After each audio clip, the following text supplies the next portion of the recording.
আসসালামু আলাইকুম। আপনাদের জন্য সুন্দর আরেকটা ভিডিও নিয়ে আসলাম। দেন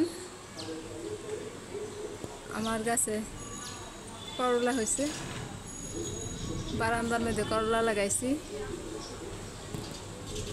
দেখেন এই যে বায়া দিছি বারান্দায়, এই যে এই যে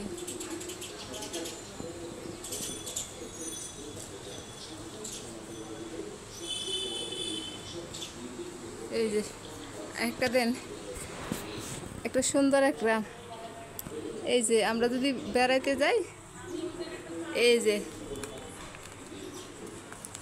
স্যালাইনের এই যে এডি আছে না, এডি স্যালাইনের এগুলি দিয়া, এই যে স্যালাইনের এডি দিয়া, এই দেখেন এই যে এইভাবে আপনার যদি কোথাও বেড়াইতে যান গাছের পানি দেওয়ার জন্য, এই যে গাছ তো মরে যাবো গা, তার জন্য এই দেখেন আপনারা এইভাবে এই যে এই পাইপ দিয়া, হ্যাঁ এই যে পাইপ, এই দেখেন গাছের গোড়ায়, এই দেন গাছের গোড়ায় দিয়ে রাখছি।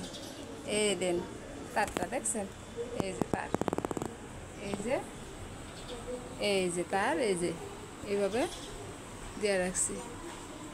হ্যাঁ, আপনারা কোথাও যদি যান এভাবে স্যালাইনের তার দিয়ে আপনারা সিস্টেম করে দিয়ে দিতে পারেন, গাছ মরবো না। তারপরে এই দেখেন আরেকটা সুন্দর ডাঁটা হয়েছে, এই যে এই ডাঁটাটা বড় হইলে মোটা হইলে ইলিশ মাছ দিয়ে রান্না করুন, হাতের ডাঁটা, ডাঁটা দিয়ে ইলিশ মাছ।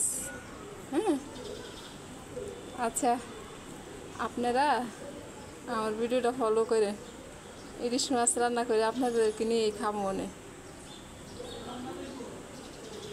আল্লাহ হাফেজ।